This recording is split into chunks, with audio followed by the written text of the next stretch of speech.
আসসালামু আলাইকুম। আপনারা অনেকেই জানতে চেয়েছেন আমার যে গাভীটা বাচ্চা দিল সেটা বাচ্চা দেওয়ার পরে কি অবস্থায় আছে, বাছুরটা কেমন আছে। আলহামদুলিল্লাহ, আল্লাহর অশেষ রহমতে এবং আপনাদের দোয়ায় মা এবং বাচ্চা দুইজনই ভালো আছে। বাছুরটাও মাশাআল্লাহ ভালো আছে, গাভীটাও ভালো আছে।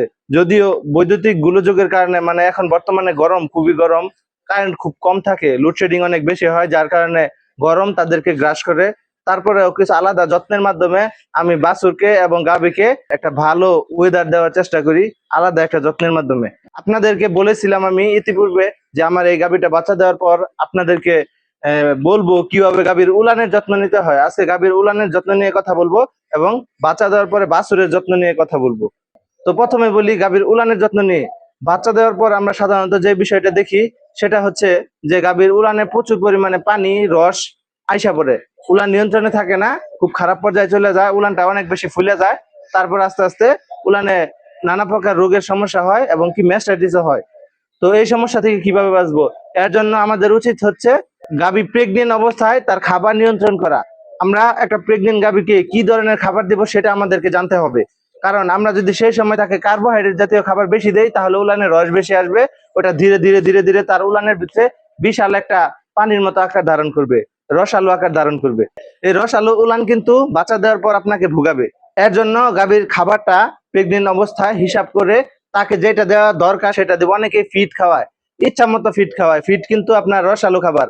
এটা দিলে গাভীর উলানে প্রেগনেন্ট অবস্থায় ম্যাস্টাইটিস এমনিতে ধরে যাওয়ার লক্ষণ থাকে। এখন বিষয় হচ্ছে আমি কিভাবে যত্ন নেই সেটা আপনাদেরকে বলতেছি। গাভীটা বাচ্চা দেওয়ার পর আমি গাভীকে কোনো প্রকার অ্যান্টিবায়োটিক করি না। অনেকে আছে অ্যান্টিবায়োটিক প্রয়োগ করেন, আমি কোনো প্রকার অ্যান্টিবায়োটিক প্রয়োগ করি না। আমি তাকে সাধারণভাবে লালন পালন করার চেষ্টা করি। যেমন ধরেন, তাকে শুধুমাত্র ব্যথার জন্য আমি ফার্স্ট বেড ট্যাবলেট ইউজ করি। ফার্স্ট বেড ট্যাবলেটটা যদি আপনারা ইউজ করেন, এটা প্যারাসিটামল গ্রুপের একটা ঔষধ, ভেটেনারি। তো আপনারা এটা যদি ব্যবহার করেন আপনার গাভীর উলানের যে ব্যথাটা আছে সেটা কমে যাবে। অনেকের গাভী আছে যে দুধ দহন করতে গেলে বাচ্চা দেওয়ার পর লাথি দেয়, কারণ তার উলানে তখন প্রচন্ড ব্যথা থাকে, বাট গুলার যে গোড়া আছে ওই জায়গায় ব্যথা থাকে, ব্যথা থাকার কারণে গাভী লাথি দেয়।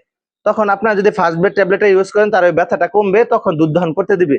আর দুধ দহন করার ক্ষেত্রে খুব সাবধান থাকবেন, উলান তখন খুব একটা সেন্সিটিভ পর্যায়ে থাকে, আস্তে করে ধরলেও তারা ব্যথা পায়।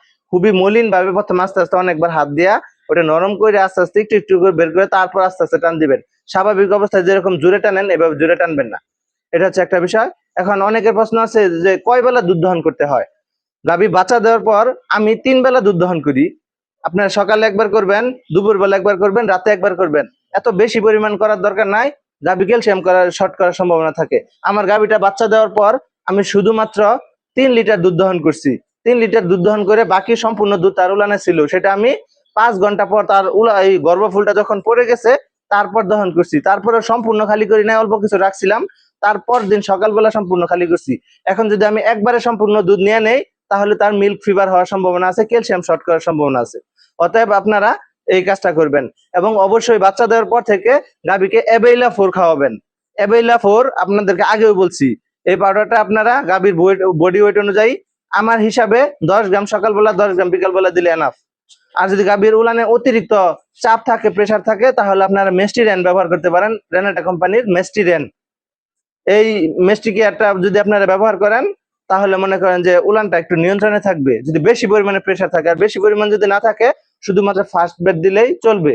এবং কি অবশ্যই খেয়াল করবেন আপনার গোয়াল ঘরের মেঝেটা যেন স্যাঁতসেঁতে না হয়, তাহলে ম্যাস্টাইটিসের সম্ভাবনা থাকে অনেক বেশি। মেঝেটা হতে হবে শুকনা, শুকনা হতে হবে। যেমন ধরেন আপনি এখন পানি ডাললেন, কিছুক্ষণ পর এসে দেখবেন যে একদম শুকনা হয়ে আছে, তাহলে ওই ফার্মে ম্যাস্টাইটিস কম হবে। আর গাভী অবশ্যই দুধ দহন করার পর ভালোভাবে ফ্লোরটা ধুয়ে দিবেন, গাভীর উলানে ঠান্ডা পানি দিবেন এবং কি আপনার গাভীকে দাঁড় করায় রাখবেন, মানে ওই খাবার দিবেন দুধ দহনের পরে, তাতে সে অনেকক্ষণ দাঁড়ায় থাকবে, এতে ম্যাস্টাইটিসের ঝুঁকিটা কমবে। এটাই হচ্ছে মানে আমার যত্ন, এর চাইতে বেশি কিছু আমি করি না। এই কাজগুলো যদি করেন এবং কি প্রেগনেন্ট অবস্থায় যদি ভালো খাবার দেন, যে খাবারটা দিলে রস ভাত আসবে না, তাহলেই হবে। আর অবশ্যই গাভী বাচ্চা দেওয়ার পর অধিক পরিমাণ রস আলু খাবার দেওয়া যাবে না। প্রেগনেন্ট অবস্থায় আপনি যে পরিমাণ খাবার দিচ্ছেন সেই খাবারটাই কন্টিনিউ করবেন, অতিরিক্ত দিবেন না, তাড়াহুড়া করবেন না দুধ আসার জন্য। 15 দিন, 20 দিন, 21 দিন পার হলে অটোমেটিক দুধ আসবে, তখন ভালো খাবার দিবেন। বিষয়টা মোটামুটি ক্লিয়ার হয়েছে আশা করি। এখন বাছুরের বিষয়ে আসি।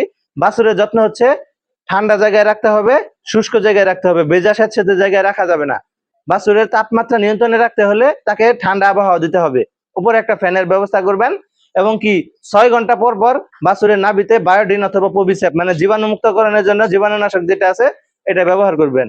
এতে বাছুরের নাভি ভালো থাকবে। আর যদি নাভি ভালো থাকে আপনার বাছুর অটোমেটিক ভালো থাকবে। বাছুরকে আমি 2 বেলা দুধ খাওয়াই, সকালবেলা এবং রাত্রে বিকালবেলা মানে সন্ধ্যার আগে আগে 2 বেলা 6 লিটার দুধ খাওয়াচ্ছি, 3 লিটার করে। আপনার বাছুরের ওয়েট যদি একটু কম হয় তাহলে আরেকটু কম দিবেন, যদি বেশি হয় আরেকটু বেশি দিবেন। বডি ওয়েটের 10% দুধ দিবেন, তাহলেই হবে ইনশাল্লাহ। আপনারা এইভাবে আপনার বাছুর এবং গাভীকে লালন পালন করার চেষ্টা করবেন। বাচ্চা দেওয়ার পর ইনশাল্লাহ কোনো প্রকার সমস্যা হবে না, মা এবং বাছুর দুইজনই ভালো থাকবে।